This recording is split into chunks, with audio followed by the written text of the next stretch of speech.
Vamos falar sobre o livro do Apocalipse. Sabe, poucos livros na história provocam tanto fascínio e, vamos ser sinceros, tanto medo, né? Mas e se a chave para entender tudo não estiver no futuro, mas em algo muito mais próximo da gente? Pois é, quando a gente ouve a palavra apocalipse, o que vem na cabeça? Geralmente a catástrofe, monstros, o fim de tudo. É um livro que pode sim dar um certo receio. Mas será que essa é a história completa? E se, em vez de ser um roteiro sobre o fim dos tempos, o Apocalipse fosse, na verdade, um mapa? Um mapa para uma realidade celestial que acontece bem debaixo do nosso nariz, toda semana. Para a gente entender essa ideia, a gente precisa conhecer a história de um cara, Scott Hahn. Ele era um pastor, um teólogo que, ao estudar a Bíblia com uma honestidade brutal, acabou entrando numa crise que mudou a vida dele para sempre. E olha, o Scott Hahn não era um curioso qualquer, não. Ele dedicou a vida dele a estudar as Escrituras. Ele amava a Bíblia e ensinava com uma paixão enorme. Só que, quanto mais ele estudava, mais perguntas apareciam.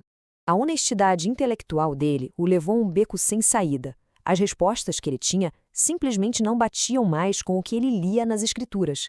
Ele estava arriscando a carreira, a fé, tudo em busca de uma verdade maior.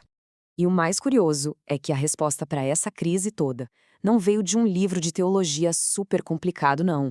Veio de um lugar que, para ele, um pastor protestante, era totalmente inesperado.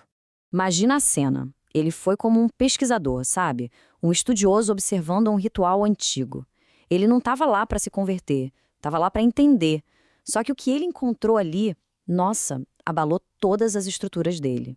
Foi nesse momento. Naquela hora, tudo fez sentido. As palavras da liturgia não eram só palavras. Era um eco direto do céu. Um eco que ele conhecia muito bem do livro mais misterioso da Bíblia. Pensa um pouco nisso. 28 vezes. O título mais importante para Jesus no Apocalipse, repetido sem parar. Não é Rei dos Reis, não é Leão de Judá. É Cordeiro.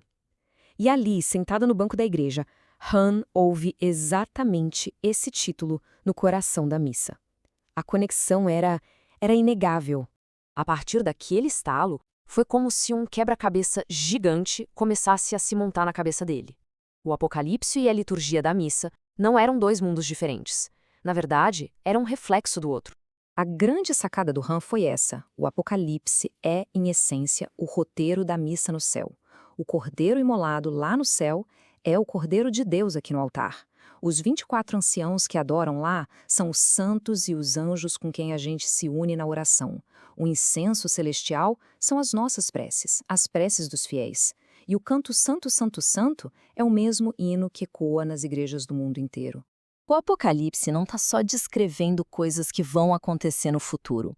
Ele está, na verdade, abrindo uma janela para a gente ver a adoração que acontece no céu o tempo todo.